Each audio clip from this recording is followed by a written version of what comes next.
I started from the question of how come some people enjoy other people's suffering? And then how come other people in the same society are just the opposite? They get their joy not in believing that there's bad people that need to be punished, but they get their joy in contributing to people's well-being. The first thing I'll suggest is you can't teach anybody anything. And to have that as an objective is itself to create problems. So let's change the objective. Let's never try to teach anybody anything or to change anybody. If that's your objective, you'll create resistance. Saying what we don't want doesn't make clear what we do want. But worse than that, if we frame our objectives in getting rid of something, it leads to violence very often. It makes violence seem attractive when we try to get rid of something. Behind every feeling, there is a need. When she hears your needs without hearing any criticism or demand, and you hear her needs without any criticism and demand, the solution will find you. The conflict will resolve itself. It does need to be resolved. But what most of us do, we skip this and go right to here. Needs contain no reference to specific ways of getting the needs met. Those are preferences or strategies or requests. So we make a big difference between needs and between preferences, requests, strategies. All needs are universal. Every human being in the world has the same needs. I'm not doing it for money. I'm not doing it to get a positive report card. I'm doing it because something that has increased joy in my life, it's joyful to share it with others. It's a fun game. It's the most fun game I've ever found, contributing to people's well-being. I'm really confident it's the most fulfilling game we human beings will ever find.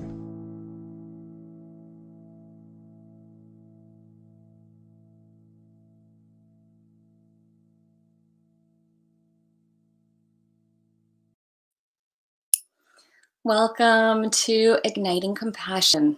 It is the day after the election and such an unusual election season. We don't have an answer, and we may not for a while. I know I'm feeling all kinds of emotions in my body. There's just a level of, these were perhaps the top 3 that came up for me this morning. Anxious, stressed, vulnerable. I can feel it in my body, and I know I'm not alone in that. But I also know that that's not what everyone's feeling, that there's all kinds of thoughts as to what happened last night, what's happening ongoing as we discover what the outcome's going to be of our presidential election. And I'm really grateful to have a few friends on the show with me. Our keynote speaker today is Fred Burks. He has, like me, he's got friends on both sides of the aisle. He has had friends on both sides of the aisle for most of his life, and he's been very actively seeking to understand both sides of the aisle for almost 2 decades. He's also very passionate about nonviolent communication and really being the change you want to see in the world, bridging the political divide, being the unifying presence, that unifying inspiration in the midst of polarization and energies that could seek to divide us.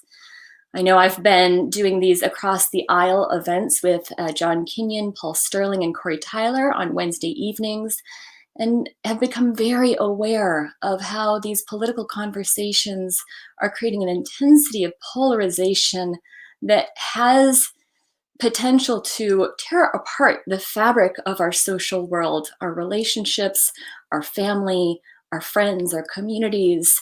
And so it's such a tender time and such an important time for us to really look at how can we make our love and our desire to stay connected stronger than our fear.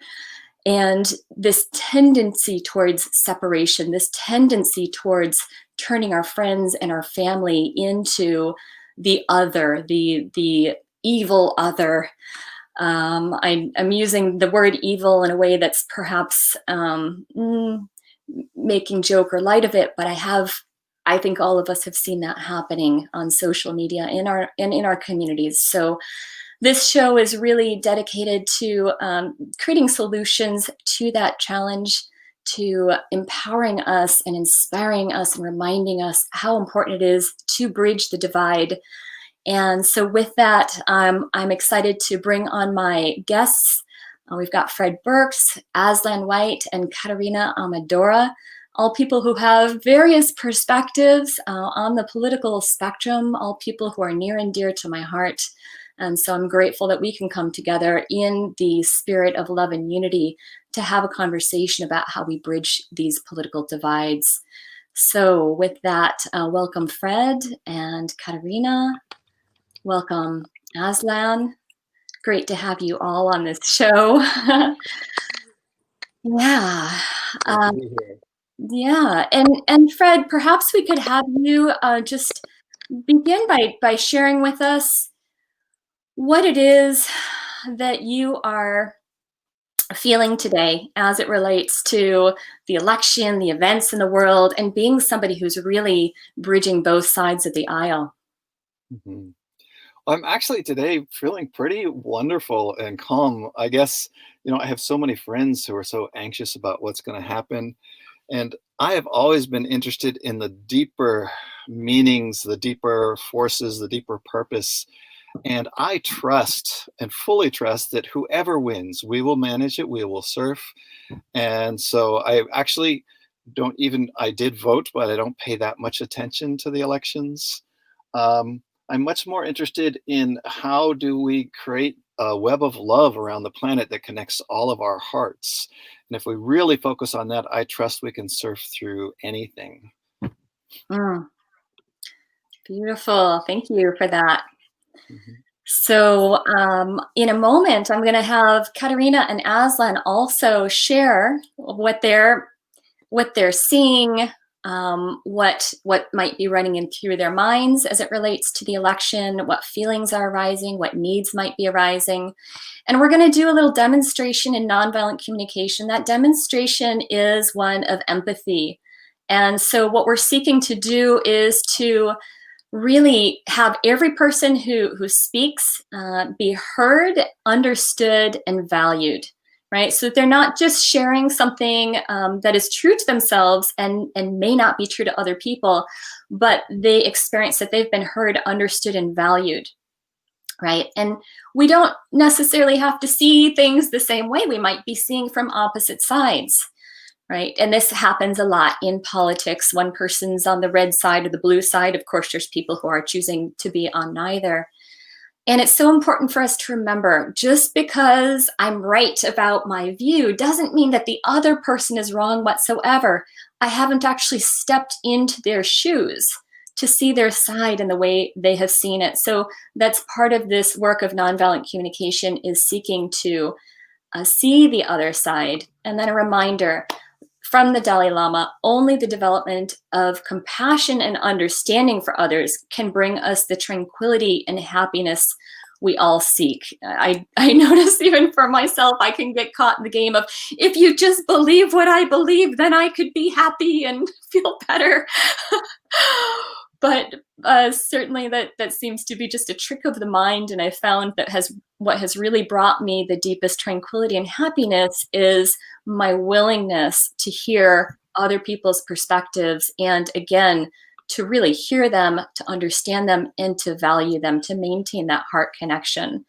So that's what we're going to be practicing here. And Aslan and Katerina, I'm curious which one of you might like to share first. All right, so Katerina, go ahead. I'd love to hear. And if you can seek to keep it concise, what is it that you're seeing? What are you feeling? And what are you longing for? What's your prayer? Well, I'm having an interesting experience. Yeah. Whoops. Let's try this again. Go ahead. Hi. I've been having a little bit of an interesting experience. I'm actually in Tennessee, which is a very red state, and I'm definitely a blue person. And um, I had a lot of anxiety waking up this morning because first I get a text from this person saying, one of my friends saying Trump may have won, and then I'm like looking, it's like, is there anything, it's like, no, it's still undecided, and it's like, all of these emotions bubbling up. But I'm also having an interesting experience of being here in an environment. It's a very red state, and I've been interfacing with a lot of some local people who are delightful and lovely humans, and I'm pretty sure that they're on the other side of the political spectrum from me. But we weren't having any issues at all. I have friends who are texting me and anxious about me being here because of everything going on, and protests, and people stopping traffic, things like that. And I'm seeing none of that. I'm seeing I had to register. I bought this RV yesterday. I had to go and register a tag. So the place we went to register, they was a polling place, and there were people lined up out the door around the block, voting. And some of them had Trump masks. You don't know who's voting for who, but I'm pretty sure more than half of them were for Trump. But yeah, there's a lot of anxiety, coming up for me, because my views are on like the devastation to the environment, the Supreme Court, and all that sort of thing are like really alive for me. Mm-hmm. And yeah. Thank you. And what's your prayer? What is it that you are really longing to see as it relates to what's happening? I'm longing to get rid of the political partisanship in our government, because it's gotten so extreme. It's like anybody who's moderate has just been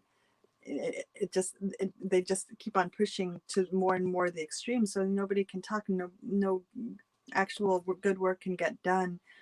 And the decisions that are being made are the decisions that are good for the people who are funding, the big money donors. It's not what's good for the world, good for the American people, good for the environment. And I think that our system is broken, and I don't particularly, I say I'm very blue, but it's really, no, I'm not blue. I am actually pissed as hell at the Democrats. I'm very liberal, progressive, that like I'm a Bernie person. I didn't want to vote for Biden, but he was the best alternative because I couldn't vote for Bernie. Mm-hmm. Thank you. And I'm wondering, Aslan, would you be willing to reflect back what you heard so that Katerina can feel fully understood? Thank you. I heard you say that you're in a place where your political views are really different from most of the people around you. And I just want to empathize with you about just that idea, and living with that and feeling like, oh my gosh, all of the people around me are really different from me in this particular way, and just how edgy that is. And I just want to empathize with that. And that must just feel a little bit edgy, and I can see why you'd want the bipartisanship to be over so that you can feel more on the same ground with even the people right around you. And then, gosh, you said so many things. I also heard this real desire for people in the middle to have a place, that there's so many extremes happening right now on both sides, that the extremism is kind of like getting in the way of what appears like might be real work that we could do if we actually focused on the issues and stayed more balanced about what might help everyone. And then let's see what else. I want to agree with you on, how unsettling it is not to really know what's going on and have like conflicting messages, and not really be sure who won. And so the thing that we thought might be over soon looks like it's going to go on. It's like I thought I had all the dishes done, and there's like 5 more piles of dishes to do or something. Is how it feels to me, like there's more work, and I thought we'd be able to kind of stop the political discussions, and that we'd maybe, have a resolution and be able to finish and move on. So I empathize with that feeling of like, oh my gosh, not only has it been kind of difficult and super extreme, but it's not even going to end yet. So that's kind of where I feeling empathy with what you were saying. Yeah. And Katerina, do you feel fully heard by Aslan? Or is there anything else that you wanted to be heard for that you had already spoken that maybe she didn't reflect back yet? The second and third parts, I really felt heard. The first one, it almost felt as if she misheard me a little bit, because what I was sharing is that it was actually delightful to be around people that I know are supporting Trump and seeing that they're just amazing, beautiful people. And like the people we bought the RV from, yeah, I heard it a little they differently. were so nice to us. The night we bought it, they let us come and stay in their house and use their guest room. And we went to dinner together. We had a great time. When he helped us out with the RV, there was some water dripping. He spent like a couple of hours troubleshooting it and getting it working.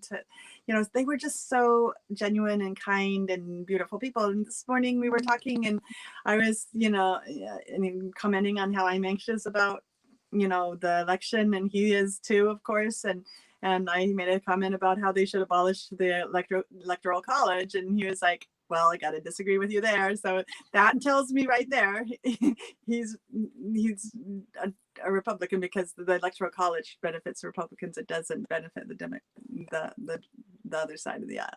So thank you. Let's have Aslan reflect back that piece, and then I'm going to want to move on, because I'm also really excited about what Fred has to offer for this show. Aslan, did you want to reflect back? Just that was an upgrade from what I understood. That Yes. I'm reveling that there was actually a better situation than I thought. That you were actually feeling perhaps more like it's like your little secret than it's like something that's so different. More that like you mostly share things with the people around you, but there's just this tiny little thing, maybe a tiny awkward secret that you have. I don't know. That's how I'm imagining it might feel. Yeah, I heard a level of relief, because you had thought that there would be a lot more tension and angst and natural conflict, being somebody who's a Democrat progressive, being around Trump supporters, and yet it was radically different than what you would have preconceived. So it sounds like that really gave you a sense of warmth. Yeah. Wonderful. Thank you for that. And I'd love, Aslan, if you would be willing to share what's alive in you as it relates to our current state. One of my spiritual practices these days is to find a sense of humor. And so I have been working with myself through all of this to find the humor. I think the dishes thing of thinking that you're done with the dishes and then having more dishes to do is how I felt about the election results being unclear. I support Trump, not because I would, choose to have, him, like let's see, how do I say this? Mainly just because I did so much research. I lately was comparing him with the Incredible Hulk, that sometimes you need someone like the Incredible Hulk, but you might not want to sit down and have tea. Like, you might not like his mannerisms, but he kind of gets the job done with China and with the people that are meaner. And so I definitely have a feeling of wanting Trump to win so that I can relax around the global elite and all of the corruption. Feeling like at least it's a little better if he's in office. Not that we don't have to pay attention, but that at least it feels like he's also helping with the corruption. So I do have anxiety. We, on the news media side of the right side, we had information that the election would be stolen, that there would be tampering, that there would be all kinds of controversy. And I was hoping that there would be such a turnout and a landslide that we would avoid the controversy altogether, that it would be indisputable. And so I do have some disappointment that it's, we have more work to do, that it looks like there's going to be recounting. that there's going to be a lot of things disputed, and it looks like there was a lot of potential corruption. So it looks like we're going to spend a lot of time working with all of that. So I feel like kind of it's exhausting. It feels like exhausting work, and yet I feel like what I said earlier about that we're all like little bees buzzing around, because we're all so kind of stimulated by this buzzing with whichever side we're on, we're kind of buzzing. Yeah. And I do think it's going to make some honey at some point, that all of our buzzing, something good is going to come out of Turn this. into some sweetness. Well, and so Aslan, I also wanted to acknowledge that something unique about you is that you were very active in Pioneers when we had those live events. And so you are not what I have preconceived as a typical Trump supporter. You deeply, deeply care about the earth, the environment, your health. You take care of wolves. And so, meeting you really broke my preconceived ideas around what somebody who is identifying as red or voting for Trump might be. And so I just wanted to ask, is there anything else you might include, just a little bit of background for people who has had a lot of ideas about, who is a Trump supporter? My whole community is Democrat. I'm coming from that environmental movement. And also New Mexico is a blue state. So I'm surrounded by blue people. And I don't tell anyone mostly here that I'm red. I wasn't wearing a Trump hat. I didn't put up a bumper sticker. And I advised people even not to put Trump signs in their yard sometimes, because I wasn't sure if it was safe. So there is a feeling of just, I have a lot of compassion for people who just haven't learned the deception. I understand that there's a lot of deception, and some of us learn about the deception at different times from different ways, and it's not readily available. So I don't expect everyone to understand that they're being deceived. We don't always expect that people that we trust or an entire landscape of news media would be lying to us. And so I don't, so my feelings are really interesting. I have a lot of interesting feelings, like care mixed with angst, mixed with like desire for the truth, mixed with compassion, it's just so complicated, because I understand the level of deception that's going on. And if you could share, like, this is my prayer, if I could wave my magic wand and create this, what would that be? If I could wave my magic wand, it would be that during this next few weeks and few months, that no matter what happens, that the depth of dialogue that we all have with each other brings us to more soulfulness in the country. That actually, as an astrologer, Pluto is crossing the ascendant. We have similar astrology to the Civil War. We're in sort of another civil war astrologically. But the high point, the mastery would be soulfulness. So if we can, as a country, prioritize our soulfulness and our ability to, like you're doing, hear each other on both sides, beyond the sides, but into the values. And because I think when you go into the values on both extremes, that they probably are the same. Beautiful. So I hope that we'll dig into soulfulness as we uncover corruption, and as we buzz around back and forth between who wins, that the soulfulness emerges. Beautiful. That feels like a perfect time to bring Fred in to give you some reflections back, reflecting back some of the way you're seeing the world and your feelings and needs. And then for Fred to share what's up for you. Yeah, it's wonderful, Aslan. I hear that you basically come from a kind of democratic background and have lots of democratic friends, and really respect the environment, and have this connection with animals that's very special. And yet you also have been, it sounds like, awakened to some deeper crazy stuff going on with the media and sort of manipulation that has caused you to switch and want some big change, and yet beneath it all, what you really want is for us to get to a place where we can have soulful connections with each other. Yeah. Yeah. Thank you. You want me to share my So yes, let's hand it off to you then, Fred.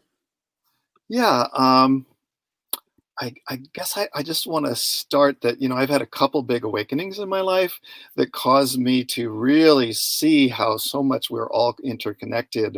I learned about these near-death experiences where all these people who die end up looking at their life, and what really matters is not what happened in the political world around us. What really matters is our deep interpersonal connections, as Aslan was saying, the soulful connections.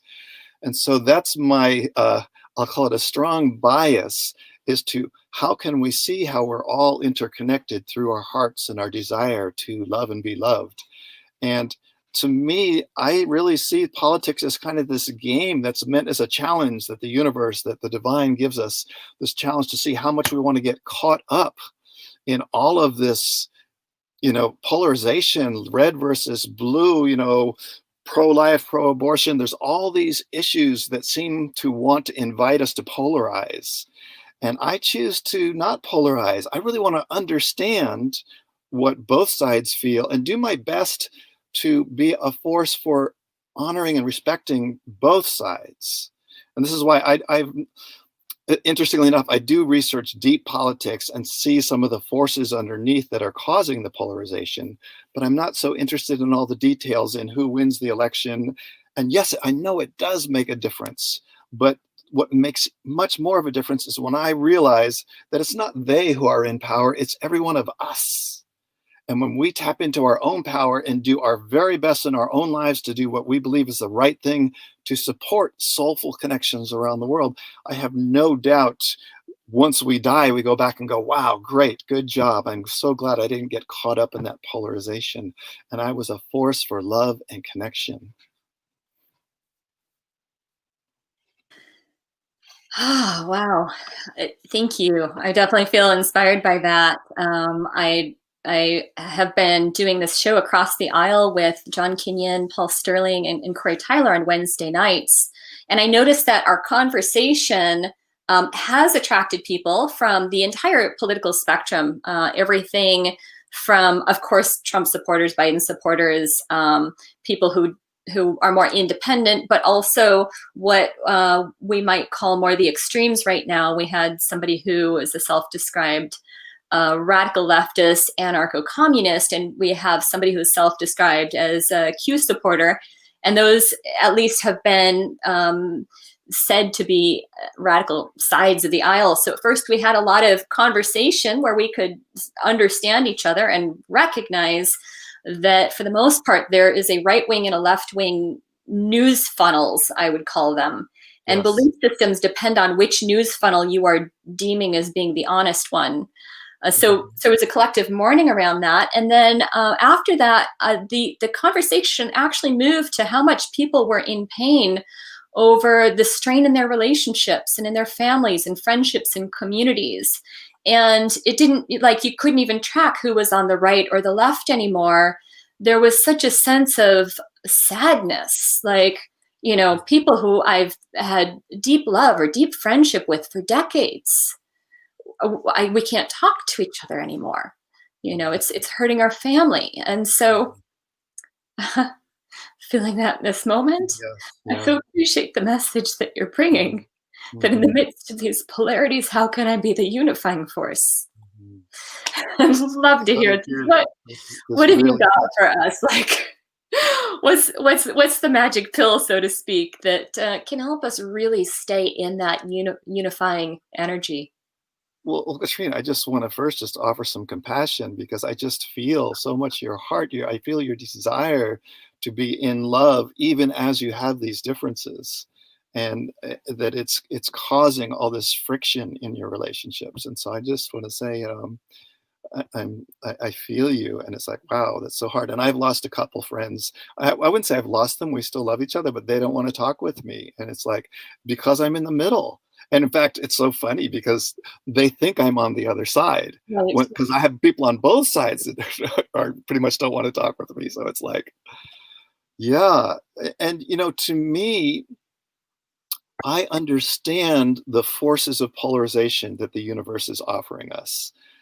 It's like there we there's a part of us that we want to grow spiritually, and part of being grown spiritually is to have challenge put to us.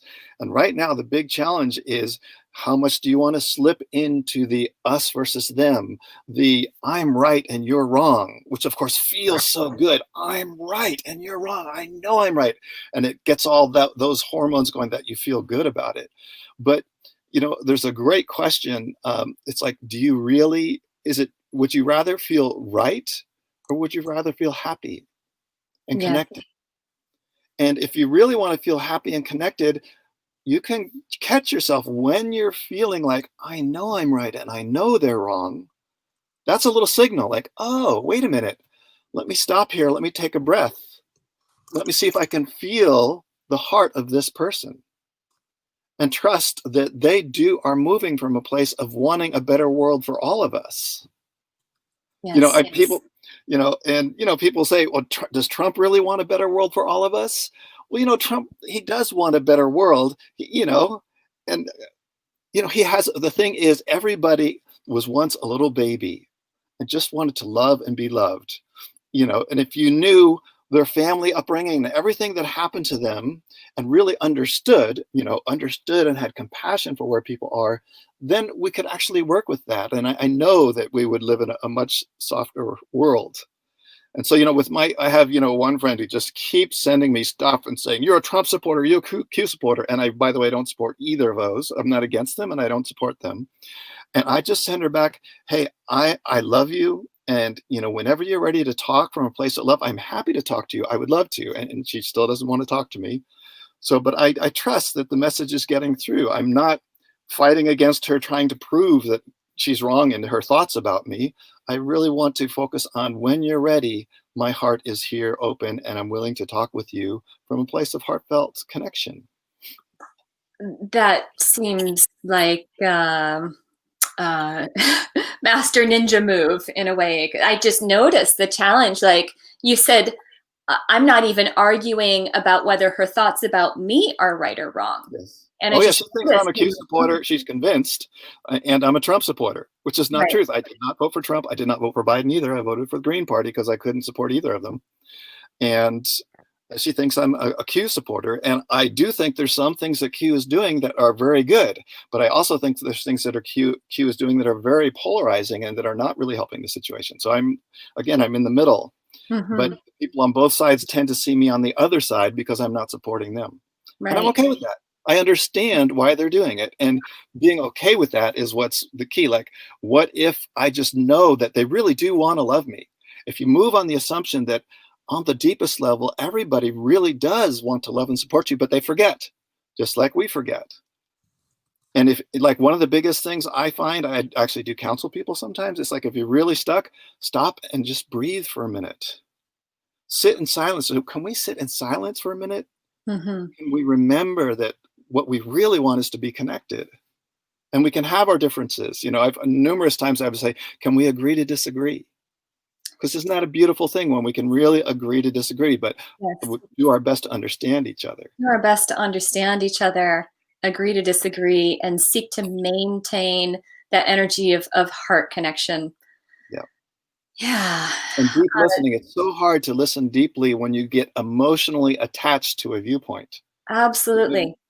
Absolutely. Notice when It's you like, get no, emotional. you don't see me clearly, or you don't see the world clearly. We can have these defenses that come up, and I think it's even harder when we don't feel like we've been seen clearly, which is Yeah. happening a lot on social media. There's a lot of people attacking across the aisle, calling each other racist, sexist, fascist, communist. Even to say Trump supporter or Biden supporter or QAnon Or or a mask supporter or a mask hater. supporter, Right. All of these have become derogatory terms. And Right. it's like, wow, can you see me? Right. Can you see me beyond, all of these ideas? And in nonviolent communication, we call them enemy images. I mean, Right? yes. Yeah. Enemy images, right? All of a sudden you're an anti-vaxxer, which Yes. means you're going to kill the world, and now I have to defend myself from you Right. because I have put this label on you, and that's Mhm. all I need to know about you, and now you become an enemy. That's one Mhm. of so many labels that are going on right now that I see are really feeding this division. Almost seems like it'd be helpful to have just a list of labels so we can go, oh, look it, there's a label. Yeah. Let me put the label aside and be with this human being. Yes. Yes. And you look, and one of the things that's important to understand is the media makes money through blood and gore and making people afraid. Because the Hmm. more blood and gore and fighting that goes on, it's like now the news shows they fight against each other because we're attracted to that. As human beings, we kind of have this natural fascination almost with morbidity. And if we Hmm. can acknowledge that in ourselves, I have it in me when I drive past a car accident. Oh, you want to see what happened? Right. But then you want to turn away too. But um, Right. if we understand that the media makes money off of that and notice when we're being fed information that's trying to put us in fear or trying to make us take sides, Hmm. and realize that people make lots of money off of getting us to do that successfully. Facebook, people have seen what the inconvenient truth, is that what it's called? Social dilemma.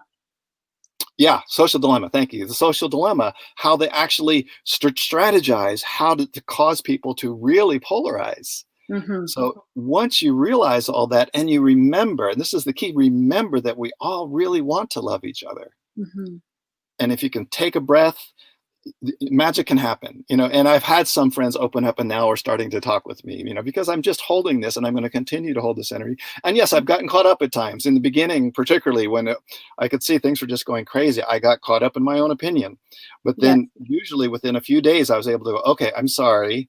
I see that I did that. I'm supporting the polarization. I really want to reel it back and Mm. focus again. And now, because it's been going on for a number of months, I'm getting pretty comfortable and not getting caught up in it so much. That seems like it's an entire spiritual practice. Is, can I notice when I'm getting caught up in the polarization, when Right. I have taken action, when I've spoken or commented according to a polarization, acknowledge Supporting the polarization. Yes. and clean it up.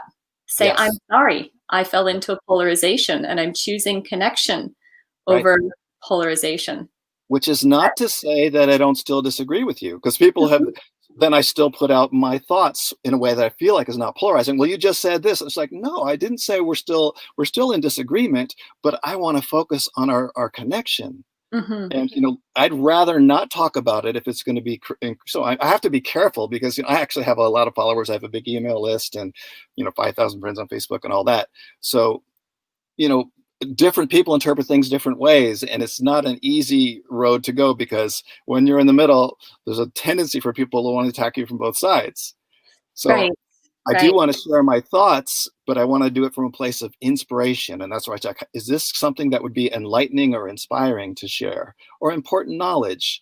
And then let people have their opinions, and then do my best to moderate that. I get that we disagree, and that's okay. Mhm. Having compassion and understanding is it's just key. It's so vital. Absolutely. Mhm.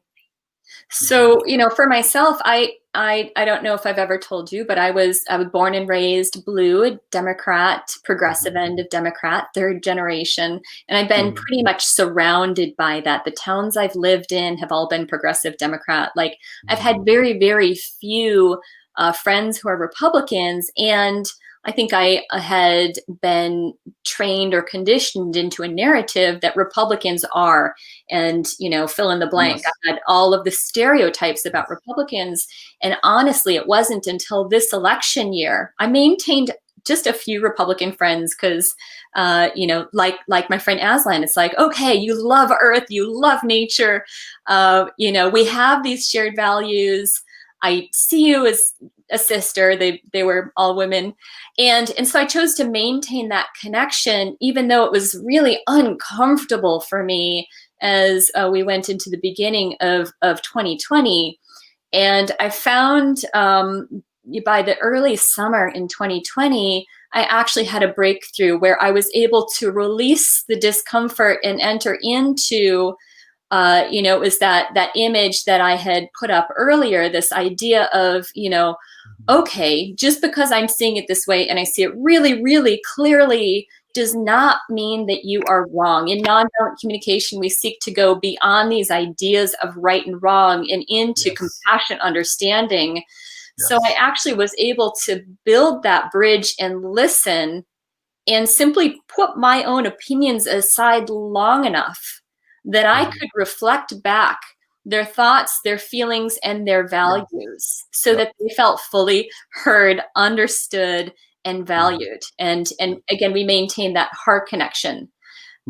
And since then, it's been very eye-opening for me. I feel like I'm more well-rounded in viewing the world now because I can read the right-hand narrative without having an emotional flip out like I did before. Like truly, I couldn't before. It was, I would get angry. I would, all kinds of things. Now it's like, okay, I can read that. And of course I can read the left because I've been able to do that all my life.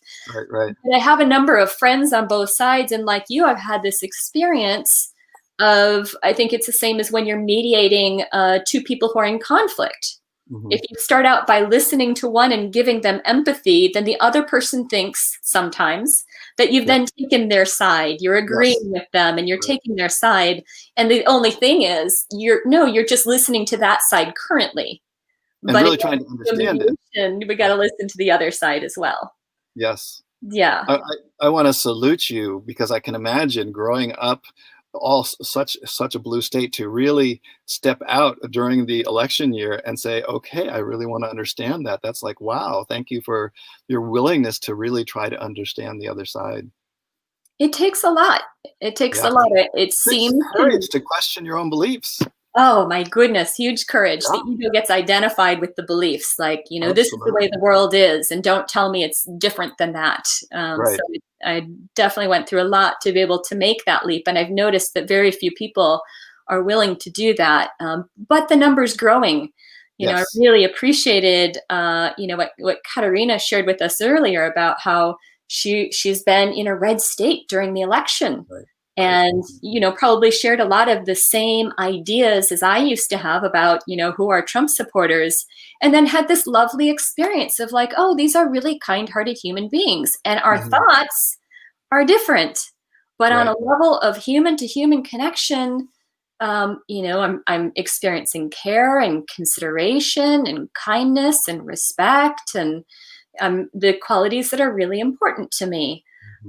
And of course, Aslan also has come from generally a Democrat, progressive background, and now has identified as a Trump supporter, and feels like, well, I can't even say that I'm a Trump supporter because the environment isn't. That's an interesting thing for me. The environment doesn't feel safe for her to be open, like. And I guess I'm wondering if you're seeing that. Katarina was able to actually say, I'm a Biden supporter in a red state, and what she got is, well, I don't agree with that. But it seems like Aslan doesn't even feel safe to say, I'm a Trump supporter. Right. Are you seeing that as well? Yes. Yeah. I just took a trip I live in the San Francisco Bay Area, and I tripped down to Sedona, and I was amazed at how few Trump and Biden signs there were, because I think both sides are somewhat afraid of being attacked, that's how intense things are. And how sad, how sad that Aslan doesn't feel safe in putting out a sign to support her choice. So yeah, it's become pretty intense. Yeah. And there's one little piece that's really important to me that I want to share. I'm kind of best known for being somebody who researches what's really going on underneath everything. That's my work. I have a website, wanttoknow.info, that's all about shining a loving light into the shadows, is what I call it. And how I got there was, I've done a lot of work on myself. At about 20 years ago, I put out a deep prayer. I want to understand. I'm ready to look at all the deep shadow parts inside of myself. I put this out: Spirit, Divine, God, whatever you want to call it. Help me to see the darkness that I'm not looking at. I don't want it all at once, but and interestingly enough, I got shown all of these dark things going on out in the world that I had no idea. Literally, I mean, within a few months, I got information that was undeniable that, oh my God, there's all these things going on that I never knew. And then so the key here is follow your spiritual guidance. Ask your guidance to show you even where you might be wrong. Mm-hmm. And to help so that you can better serve yourself and all of us. Mm-hmm. So I really feel spiritual guidance is so important. And even if you're an atheist, you can say, okay, there's an inner wise part of myself. Help me to see myself better in deeper ways. And I've used that several times in my life. And whenever I'm in a crisis situation, I put out a heartfelt prayer, and I've always gotten some beautiful answers. And you can even do that when you're having a conflict with somebody. Can we stop a minute? Can we connect? Can we call in our guidance? Yes. To help us get back to that heartfelt connection and be okay that we don't have to agree on everything. Yes. Thank you. I want to make sure people have that website. So scrolling across the bottom, wanttoknow.info is where you can check out sounds like it's kind of the results of this prayer that you had. Exactly. I really want to understand what's going on. And would you remind me, Fred, you had a role that you played in the government as a translator that kind of put you in an interesting place to see some things that citizens don't usually see. Right. Yes, I actually worked as a Indonesian language interpreter in the White House and interpreted for George W. Bush and Bill Clinton, Colin Powell, and all those guys. So I got to see behind the scenes some of the things that happen. And that prayer that I sent out, I was still working as a language interpreter at that time.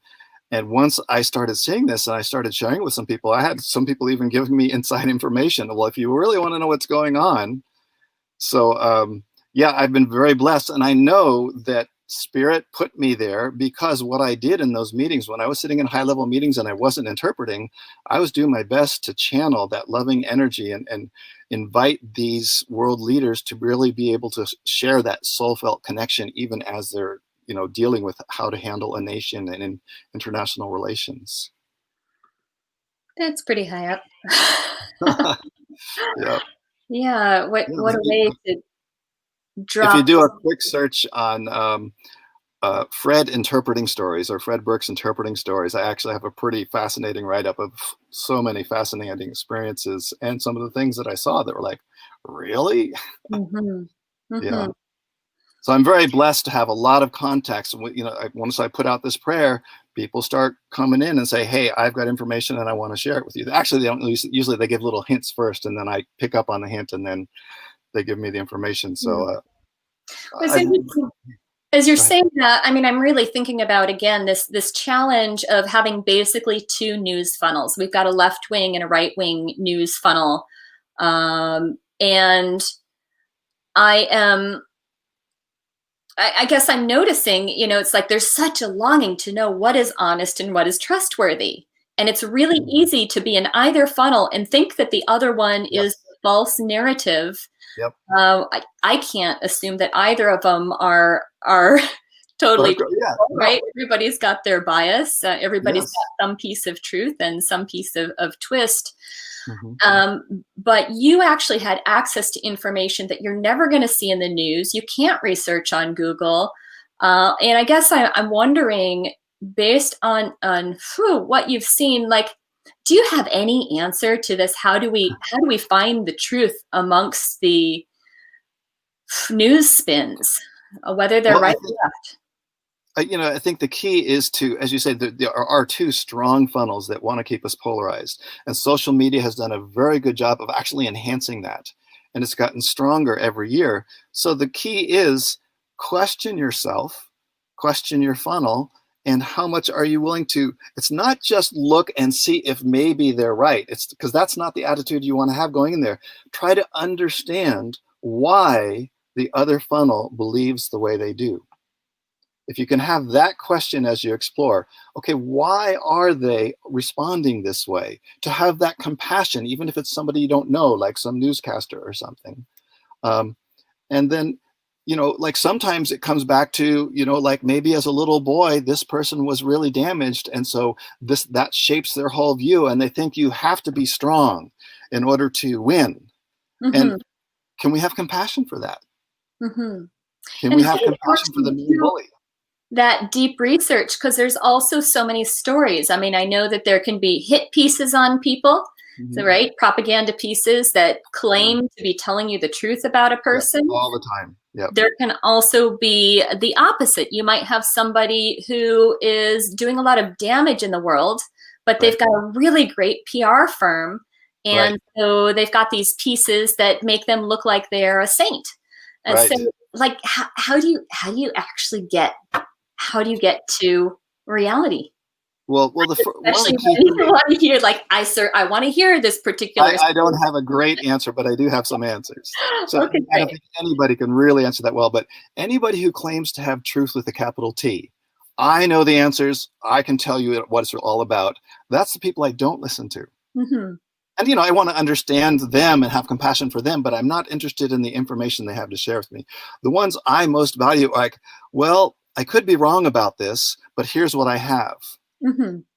And so that's my most valuable. Actually have informants, because I do this work at a pretty high level, and my informants are the ones that will say, well, I could be wrong, but here's what I'm looking at. And that attitude is important for me to hold. I really don't know. It's so funny because before COVID and everything, I thought I had a pretty good idea of what's happening here on planet Earth. After COVID, it's kind of like, okay, I have some ideas. I probably know more than most because I research this stuff so deeply, but I cannot say that I know for sure what's going on. And I'm just in a place of whatever comes my way, I'm going to hold this space of moving beyond polarization and connection. And I loved Aslan's word, the soul felt connection that we can have with everybody, even Donald Trump, if you hate him, Joe Biden, whoever it is, even, I hate to say this. I don't hate to say this. Hitler was, think of the soul. Somebody had to come in and play a Hitler in this cosmic game of planet Earth. Think of the soul who said, all right, I'll go in and be the bad guy. What kind of courage does it take for a soul to go in and take on that kind of karma? Sure. If you take it back to the near-death experience, where everything is all part of a learning experience, and Earth is a huge learning school, and we're meant to be pulled and then learn from the pulling and polarizing, and slowly get to the point where we realize and remember that we're all in it together. So, question everything, question yourself, and be open to what made Hitler the way he was. Really watch Hitler's secretary. There's a documentary with Hitler's secretary, which will blow you away if you ever choose to watch that. Who she says, she couldn't speak out until she was almost dead. She said, he was so nice to me and so nice to the dogs and kids. And you never hear that about him. Right. Goodness. She had no idea what was going on. Right. Wow. But I love, Katrina, that what you're doing with this broadcast and everything, it's about, you have your own beliefs. I have my beliefs, but we're not stuck on them. And we're really trying to move from a place of NVC. What are we seeing? How are we interpreting it? How does it make us feel? And then I really do believe it's so much about feelings. Can we honor each other's feelings, even when the feelings might clash? Right. And understand that those feelings are pointing to underlying values, and the values never clash. I was just looking this morning at, what's really up for me right now. Right. Of course, I've got safety is really up, right? Being able to trust, love, just being, I've noticed there's times when the anxiety and the stress actually has me shutting down, and it's hard for me to feel my own love. And so that's been really challenging. This show is definitely helping, connecting with all of you. My desire for just really feeling the strength of family, friendship, belonging, some of the lockdowns and not being able to see people smile, not being able to hug people has made it harder for me to really fulfill those longings for connection, friendship, community. And I know that, regardless of whether the people I'm talking to are red or blue or whatever else they might be, we all are longing for that. We're all missing that human contact. We all share those values. And that's, that's a place where we're always connected. Can we come back to that? I also really appreciated what you said about, a soul choosing to play that kind of dark role. And I'm remembering a children's book by Neil Donald Walsh, where it is this story of these two souls who are talking to each other. And one says, in this next life, I want to become a master of forgiveness. I'm inspired by the energy of forgiveness. Right. It would mean the world to me to know myself as forgiveness. And so this other soul says, I'm willing to support you in that. I'm willing to go down to the earth with you and do something that's very hard to forgive. Ooh, wow. Yeah, I love it. That's so great. You can experience yourself as forgiveness because I love you so much. Yes. So, there is on this level of the soul, there is this cosmic energy that we all come from. Yes. There is this dance that we're doing of darkness and light. You can't really. Forgiveness only grows when it's tested, right? Love, compassion, these qualities that we admire in the spiritual teachers around us. There is no such thing without its contrast. There is no such thing without its contrast. Can we love both the darkness and the light? Can we withhold what I call negative judgment? Negative judgment is when you make a person bad for who they are rather than for their behavior. Like, we need to stop damaging behavior. I worked on a psych unit where you have to go in and people are getting dangerous and you literally have to stop it. Like, no, I'm not going to allow you to damage or hurt yourself or others. And yet you can do that from a place of love. Yes. When I was with the kids on the psych unit, it was so easy to still love them, even as we had to put them in restraint sometimes. But with adults, it's much more challenging. Yes. Can we stop the damaging behavior while still feeling compassion? Yes. And a desire, at least, to find the place of love. Yes. And I want to acknowledge, when I was in my around 40, I had recovered a past life where I was very, very bad. I had no idea, and it just hit me, and I knew it was true. It just all filled out in a magical kind of way. It's like, oh my goodness, no wonder I'm doing so much work to try to help heal the world, because I was one of those who came in and be really bad back in the Middle Ages. Goodness. So I was like, yeah. Interesting. Yeah. Again, on a soul level, to have a sense of our karma and how we can be ever advancing towards our spiritual light, towards our spiritual source while playing in this divine dance. So I want to, in these last few minutes that we have, really summarize some of the gems that I heard. And Katerina and Aslan, if either of you want to jump in and share some gems as well, just raise your hand and I'm happy to bring you in. But I think the biggest takeaway for me in all of this is to notice when I'm entering into the game of polarization, when I'm feeding off of the addictive peptides or whatever biological chemical it is of I'm right, you're wrong. Right. To notice when I've gone into that trance and to quiet it down and to be able to choose love and connection. And open to guidance as you're doing that. Open to guidance, right. Breathe, stay open to guidance. And really, do I want to choose to be right, or do I want to choose to be in love and connected? And I don't have to change my viewpoint or believe your viewpoint in order to be connected. Yes. That's the key right there. I don't need to change you or me to really still feel connected and hold that place. Love it. Yes. Well, thank you for this time, Fred. I super appreciate the posts that you do on Facebook to really anchor in these unifying messages. I appreciate that the things that you have learned along the way, you've put together on wanttoknow.info. So if people are curious to see the world through your research of the last almost 2 decades, they can go to that website and look around. I know you have a piece as well on this idea of the light and the darkness, and how, if in the story of God, there, for us to have free will, for us to have choice, there has to be something besides love. There has to be the opposite of love. Otherwise, the spectrum of choice is not available. And we don't learn and grow, right? Yeah. Right. So many gems on that website, and I deeply appreciate your commitment to, again, being that uniting force, that I'm not going to polarize. I'm going to be right here, and I'm going to be able to hold space for everybody. Thank you. Right? And catch myself when I do, because I do occasionally polarize. Yes. And Yes. come back. You're in the human process with us. That's right. So, Yep. absolutely.